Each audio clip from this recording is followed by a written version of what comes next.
सभी दर्शकों को मेरा प्यार भरा राधे राधे।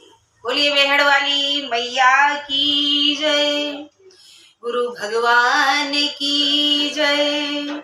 जय जय श्री राधे श्याम। हर हर महादेव, हर हर गंगे। श्री रामचरितमानस गान में दशरथ का दाह क्रियाक्रम चल रहा है।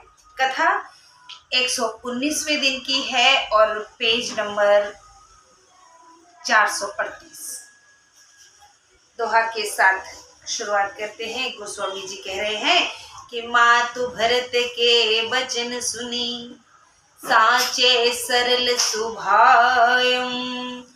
कहते राम प्रिय तात तुम, सदा वचन मन कायम। सियापति राम जय जय राम, अवधपति राम जय जय राम, मेरे प्रभु राम जय जय राम। माता भरत के सच्चे और स्वभाव से ही सीधे वचन सुनकर कहने लगी है, तात तुम तो वचन मन और शरीर से सदैव राम के प्यारे रही हो। क्योंकि राम आज गिल्ट फील कर रहे हैं, ग्लानि कर रहे हैं, मन में बहुत खेद कर रहे हैं कि भैया का वन गमन मेरे कारण हुआ है। राम प्राणों ने प्राण तुम्हारे, तुम रघुपति ही प्राणों ते प्यारे। वेधो विष चवैस्त्र वे हिमो आगी, ओए वारी चरवारी विरागी। अर्थात श्री राम तुम्हारे प्राणों से बढ़कर हैं और तुम राम को प्राणों से भी प्यारे हो।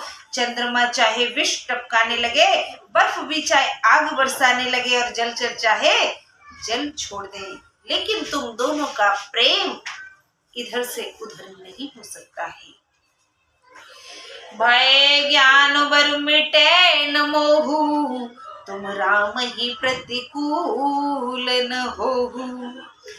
मत तुम्हारी यहु जो जग कहीं, सो सपने सुख सुगति न लही।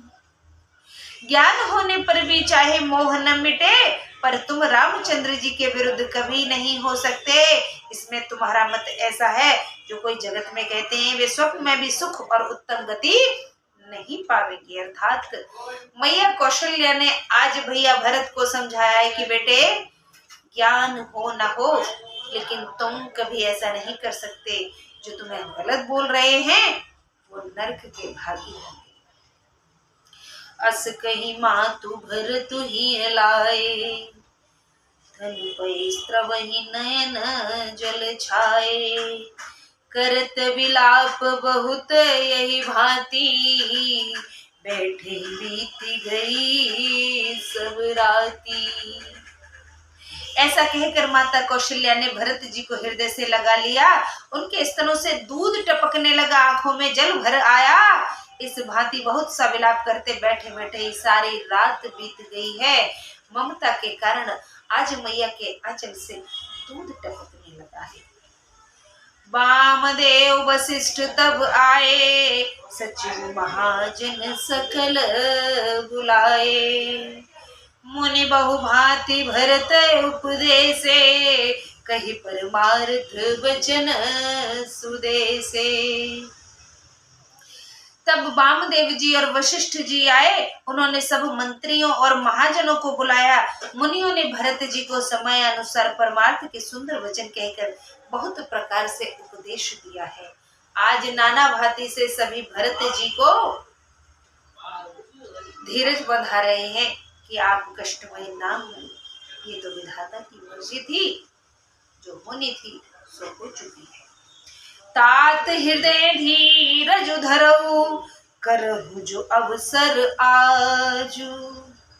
उठे भरत गुर बचन सुने, करन कहे सब काज। सियापति राम जय जय राम, मेरे प्रभु राम जय जय राम।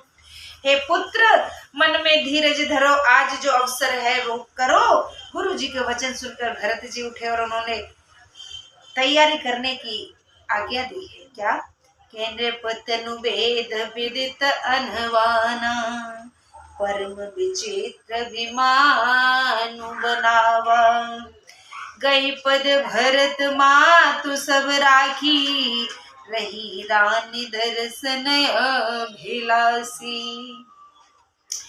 राजा की देह को वेदों में कही हुई रीति से स्नान कराया और बहुत ही अद्भुत विमान बनाया गया। भरत जी ने सब माताओं के पांव पकड़कर उन्हें सती होने से रोका।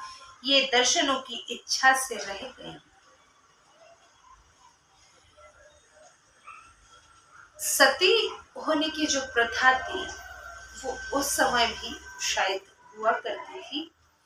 तीनों माताएं आज सती होने के लिए आतुर हैं, किंतु भैया भरत ने तीनों माताओं को रोक लिया है। शायद वो राम जी के दर्शन हेतु सती होने से रुक गई है।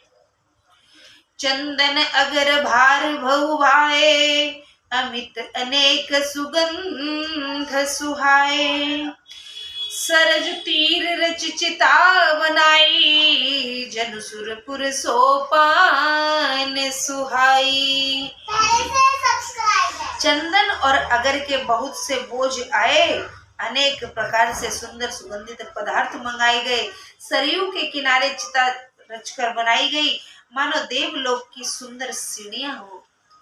आज राजा दशरथ को मुखाग्नि देने हेतु चंदन और अगर जो अगरबत्ती हम पूजा में इस्तेमाल करते हैं वो सब सामग्री मंगाई गई है, सुगंधित चीजें। एहि विधि दाह क्रिया सब कीनी, विधिवत नहाय तिलांजलि दीनी। सोधि सुमृति सब वेद पुराना, कीन भरत दस गात विधाना। इस विधि से भरत जी ने सब दाह किया, फिर विधि पूर्वक स्नान करके तिलांजलि दी। सब वेद पुराण और स्मृति से शोध कर भरत जी ने 10 गात्र कर्म किया है। जो संस्कार थे, जो क्रिया विधि थी, वो सब भरत जी ने की है। जहे जस मुनिवर आय सुदीना, तहि तस सहस भांति सब कीना। भय विशुद्ध दिए सब दाना, धेनु बाजी गजवाहन नाना। जहाँ जैसी आज्ञा मुनिवर ने दी, वहां वैसा ही हजारों भांति से कर्म किया गया। शुद्ध होने पर सब प्रकार से दान दिए। गाय, हाथी, अनेक प्रकार की सवारियां दान में दी गई। आज राजा दशरथ का दाह संस्कार हो चुका है। सिंहासन भूषण बसन, अत्र धरनी धन धाम। दिए भरत लई भूमि सुर, भे परिपूरन काम। सियापति राम जय जय राम। सिंहासन, गहने, कपड़े, अन्न, भूमि, धन और घर भरत जी ने दान में दिए हैं। आज ब्राह्मण ये सब पाकर के तृप्त हो गए, अर्थात प्रसन्न हो गए हैं। सबका कल्याण हेतु और राजा दशरथ जी के दाह संस्कार के बाद उनके कल्याण हेतु, परिवार के कल्याण हेतु ये सब दान दिए गए। हितु हित भरत कीनी जिनसि करनी, सो मुख लाख जाए नहीं बरनी। सुदिन सोधि मुनि बर तब आए, सचिव महाजन सकल बुलाए। पिता के निमित्त भरत जी ने जैसी करनी की, उसका लाख मुखों से भी वर्णन नहीं कहा जा सकता। फिर शुभ दिन सोचकर मुनिवर वशिष्ठ जी ने मंत्री और सब महाजनों को बुलाया है। बैठे राजसभा सब जाई, पठै बोली भरत दो भाई। भरत वशिष्ठ निकट बैठारे, नीति धर्ममय वचन उचारे। वे सब प्रकार कर राजसभा में आज बैठे हैं। तब मुनि ने भरत शत्रुघ्न दोनों भाइयों को बुला लिया। भरत जी को वशिष्ठ जी ने अपने समीप बैठाया और नीति तथा धर्म संबंधी वचन कहे। आज गुरु वशिष्ठ ने भैया भरत को अपने बाजू में बिठाया। स्नेहवश पिता का साया बच्चों के सर से जब उठ जाता है तो हमें अपनों का और बड़ों का, गुरुजनों का स्नेह अवश्य मिलता है। और वो लोग भाग्यशाली हैं जिन्हें इन सब का स्नेह मिल पाता है। प्रथम कथा सब मुनि वर वरनी, कैकई कुटिल कीन्ह जस करनी। भूप धर्म व्रतु सत्य सराहा, जहि तनु परिहरि प्रेम निवाह। मुनिवर ने पहले तो वह सब कथा सुनाई जिस प्रकार खोटी कैकेयी ने करनी की। फिर राजा के धर्म, सत्य और व्रत की बढ़ाई की, जिन्होंने देह त्याग कर प्रेम को निभाया है। प्रेम दोनों तरफ से ही निभाया गया है। कैकेयी से प्रेम, राम जी से प्रेम, क्योंकि राम जी भी चाहते थे। उन्होंने कहा था कि पिताश्री आपको बस आज्ञा दें। ये जो मैया कैकेयी ने वचन भरवाए हैं उन्हें आप किसी भी प्रकार से टालने की कोशिश ना करें, ये धर्म के विरुद्ध है। तो राम जी की इच्छा अनुसार फिर राजा दशरथ ने आगे क्रिया की थी। कहत राम गुणशील सुभाऊ, सजल नयन पुलक्यो मुनि राऊ। बहुरी लखन सिय प्रीति बखानी, शोक स्नेह मगन मुनि ज्ञानी। श्री रामचंद्र जी के गुणशील और स्वभाव का वर्णन करते करते मुनिराज के नेत्रों में आज जल भर आया है। शरीर पुलकित हो गया। फिर लक्ष्मण व सीता जी की प्रीति वर्णन करते हुए शोक व स्नेह में मग्न हो गए हैं।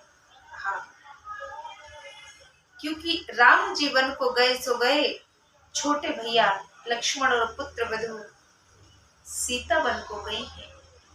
एक राजसी परिवार की नव कुल वधू जब वन को चली जाए, सोचिए उस परिवार में कैसा मातम छाया रहा होगा। आज गुरु वशिष्ठ उदास हो गए हैं, पीड़ा हो रही है हृदय को, लेकिन भरत जी को सब कुछ बता रही है। सुनहु भरत भावी प्रबल, बिलखी कहे मुनिनाथ। हानि लाभ जीवनो मरनो, जसु अपु जसु विधि हाथ। सियापति राम जय जय राम, अवधपति राम जय जय राम। मेरे प्रभु राम जय जय राम। मुनि ने बिलख कर कहा, सुनो भरत होनहार प्रबल है। हानि लाभ जीवन मरण यश अपयश ये सब विधाता के हाथ है, इसलिए हमें इस सब से कष्ट में नहीं होना है। आज की कथा को यहीं विराम देते हैं। कल 120वें दिन की कथा होगी। कथा आपको कैसी लग रही है? अपनी प्रतिक्रिया अवश्य दिया करें। राम नाम का जप कर लें। इस जीवन का क्या भरोसा, कब साथ छोड़ते ये शरीर। इस शुभ विचार के साथ आज आपसे विदा चाहेंगे कि कुछ भी ऊंच नीच हो जाए परिवार में, लेकिन हमें अपनी मर्यादा नहीं भूलनी। हाँ, मर्यादा में रहेंगे तो ईश्वर के नजदीक और प्रिय भी बने रहेंगे। आज्ञा दीजिए, कल फिर कथा में भेंट होगी। तब तक के लिए नमस्कार, राधे राधे, जय श्री राम।